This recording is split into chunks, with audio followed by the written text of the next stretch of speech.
Canada के प्रधानमंत्री Justin Trudeau ने अपने वोट बैंक की राजनीति को मजबूत करने के लिए भारत को तो कटघरे में खड़ा कर दिया, लेकिन वो खुद अब मुसीबतों में घिर चुका है। दरअसल कनाडा से जारी इस पूरे तनाव के बीच भारत के विदेश मंत्रालय के प्रवक्ता ने एक बड़ा बयान दिया है और कहा है कि कनाडा में भारतीय राजनीति को खतरा है, इसलिए भारत ने कनाडा के लोगों का वीजा भी सस्पेंड कर दिया है। यह बड़ा फैसला लिया गया और साथ ही साथ अगले आदेश तक यह वीजा, जिसका जिक्र यहां पर किया जा रहा है, इस पूरी वीजा सेवा को निलंबित कर दिया गया।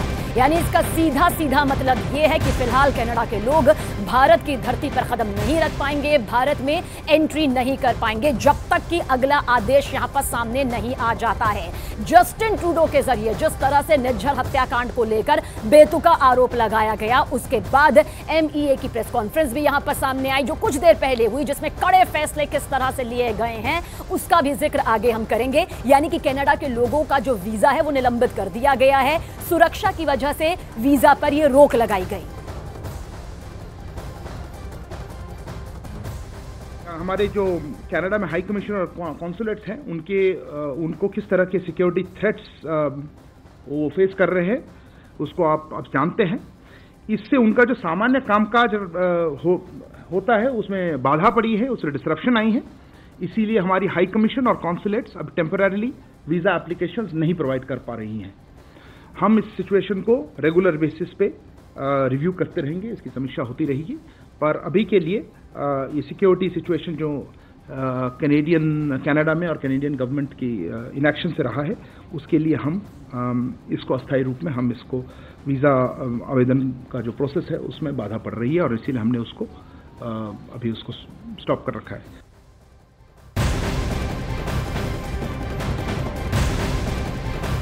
वो हिंदुस्तान, वो भारत जो 1% भी यानी कि किसी भी तरह से बाहरी या आंतरिक आतंकवाद को नहीं झेलता है, उस पर आरोप लगाकर खुद यहां पर कनाडा के प्रधानमंत्री ने मुसीबत मोल ली है और इसके साथ ही विदेश मंत्रालय ने कनाडा पर बड़े आरोप लगाए और कहा कि कनाडा ने जो भारत पर ये आरोप लगाए हैं वो वहां की राजनीति से प्रेरित हैं और अभी तक कनाडा की ओर से, कनाडा की तरफ से किसी भी तरह का जो सबूत है वो नहीं मिला है, यानी कि बेवजह बेतुका ये आरोप लगाया गया। There is a degree of prejudice here, of prejudice. They have made the allegations, they have taken action on them. To us, it seems or it appears that these allegations by the government of Canada are primarily politically driven. No, let me clarify. No specific information has been shared by Canada on this case, either then or before or after. Very specific evidence about criminal activities by individuals based on Canadian soil has been shared with the Canadian authorities on a regular basis, but not been acted upon. और इस पूरी press conference के दौरान भारत के विदेश मंत्रालय के प्रवक्ता ने यह भी कहा कि भारत के कहने पर कनाडा अपने राजनयिकों की संख्या घटा रहा है।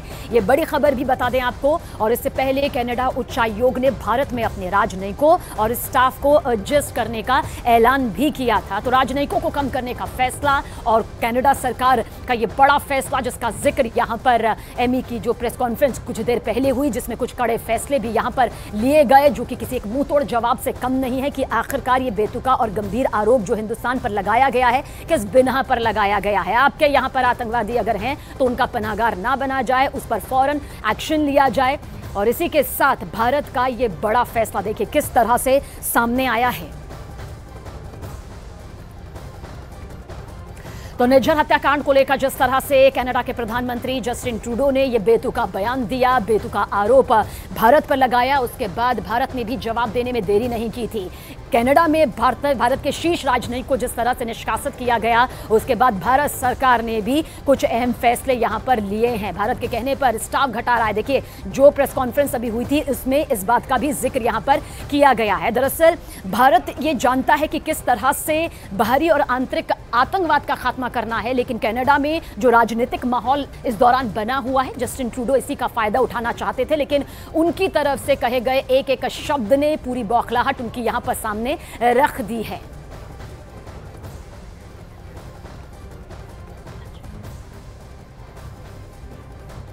देखिए, भारत और कनाडा के बीच तल्खियां लगातार बढ़ती जा रही है। ये पूरा तनाव यहां पर सामने आया है। खालिस्तान के मुद्दे पर भारत और कनाडा में डिप्लोमेटिक वॉर भी पूरा चल रहा है। और इस पर बातचीत करने के लिए हमारे साथ अमेरिका में एक सिख संगठन के अध्यक्ष जसदीप सिंह जी इस वक्त मौजूद है। बहुत बहुत स्वागत है सर आपका।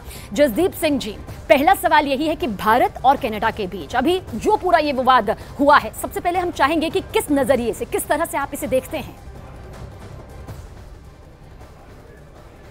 जी, भारत और कनाडा के बीच में अभी जो विवाद हुआ है वो बहुत ही एक दुखद मैं उसे नजरिए से देखता हूं, क्योंकि एक कनाडा के प्रधानमंत्री के इस किस्म का बेबुनियाद और एकदम जिसे कहते हैं बिना किसी सबूत के इतना बड़ा बयान दे देना बहुत ही एक ये शर्मनाक मेरे हिसाब से ये उनका था। और इससे ना उन्होंने कोई प्रूफ दिया, ना ही कोई उन्होंने कोई सबूत दिए। और ये मेरे हिसाब से बहुत ही एक इमैच्योर, इररिस्पॉन्सिबल काम था, जिसमें कि माइनॉरिटी कम्युनिटी को एक पॉलिटिकल पॉन की तरह कुछ वोटों की खातिर, जिसे कहते हैं कि वो यूज करके और उन्होंने अपना ये जो बयान दिया है, और मैं इसकी कड़े शब्दों में निंदा करता हूँ। और अगर उनके पास कोई प्रूफ है या था और अब वो दिखाएं, क्योंकि उन्होंने अभी तो यही कहा है कि हम अभी इन्वेस्टिगेशन करेंगे इस एलिगेशन की, और आप इन्वेस्टिगेशन से पहले ही इतना बड़ा एक आरोप लगा दें, ये बहुत ही एक साजिश का हिस्सा लगता है। जसदीप जी, इस पूरे मामले में जिस तरह से कनाडा के प्रधानमंत्री ने यह बयान यहां पर दिया और उसके बाद भारत सरकार की तरफ से भी कड़े कदम यहां पर उठाए जा रहे हैं, लेकिन कनाडा में इस वक्त इस पूरे मुद्दे को किस तरह से हवा दी जा रही है, उस पर क्या कुछ आप कहना चाहेंगे?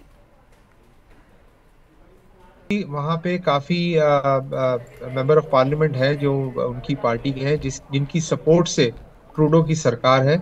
और जगमीत सिंह के पिताजी जो थे वो पहले 90 के और 80 के दशक में खालिस्तानी ग्रुप्स के साथ इन्वॉल्व थे, और ये उन्हीं की वजह से ये सारा जो है अभी वोटों के लिए अपनी सरकार बचाने का काम चल रहा है।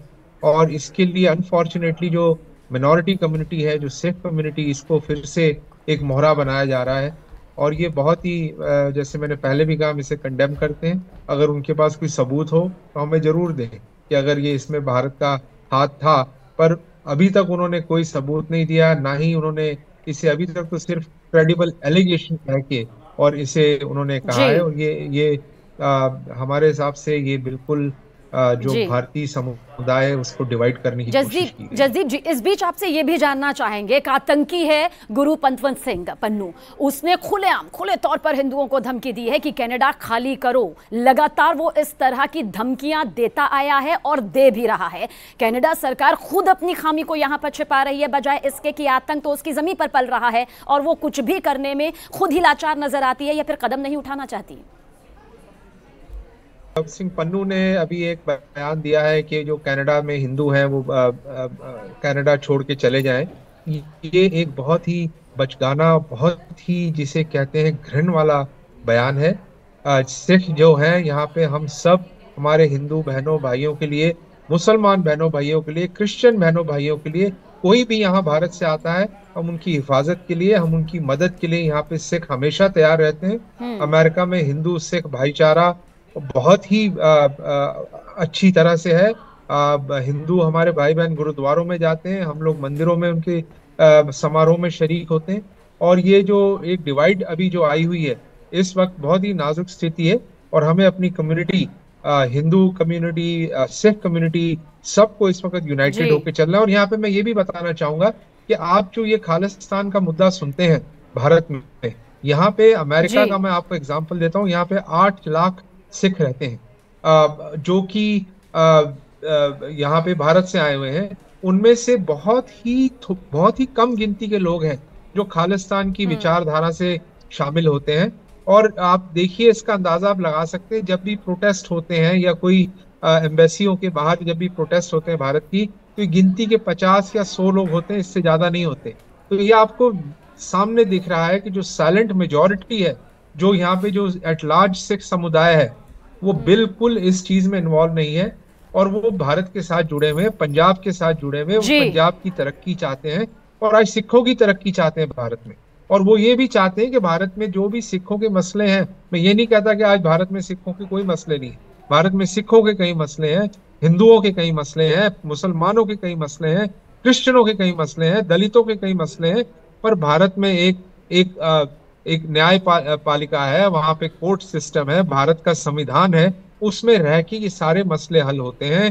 चुनाव आते हैं, भारत में सब लोग डेमोक्रेटिकली इसमें पार्ट लेते हैं। तो यहाँ पे इन चीजों को सिख समुदाय पूरी तरह समझता है और वो पूरी तरह यहाँ पे हमारे हिंदू बहन भाइयों के साथ इस वक्त खड़े हुए हैं। जसदीप जी, देखिए, भारत बखूबी जानता है कि आतंक पर किस तरह से लगाम लगानी है, कनाडा की धरती पर किस तरह से आतंक बेलगाम हो रहा है वो पूरा विश्व देख रहा है, लेकिन बेतुका गंभीर आरोप यहां पर खुद भारत पर लगा दिया जाता है। लेकिन भारत की तरफ से भी फौरन यहां पर जिस तरह से जवाबी कार्रवाई की गई, जो कदम यहां पर उठाया गया है, आपके नजरिए से क्या लगता है आपको, क्या वो काफी है या इससे भी सख्त कदम यहां पर उठाए जा सकते हैं? जी, यहाँ मैं ये कहना चाहूंगा कि भारत सरकार ने जो जवाबी कार्रवाई की है उसमें उन्होंने जो वहाँ के जो डिप्लोमेट हैं उन्हें एक्सपेल किया, ये बिल्कुल ठीक किया। जो ट्रैवल एडवाइजरी भारत ने दी वो भी टिट फॉर टैट किया है। और मैं समझता हूँ कि इस वक्त भारत को जो यहाँ पे जो कम्युनिटी है, जो हमारी सिख कम्युनिटी है, जो हमें बिल्कुल एम्ब्रेस करना चाहिए। और इस वक्त उन्हें ये दिलासा भरोसा देना चाहिए कि भारत भी बिल्कुल इस वक्त जो सिख कम्युनिटी है, जो कनाडा में अमेरिका में है, उनके साथ है। और उन्हें बिल्कुल ये जो डिवाइड ट्रूडो सरकार करने की कोशिश कर रही है, उस डिवाइड से बचना चाहिए और हमें एक यूनाइटेड फ्रंट इस वक्त रखना चाहिए।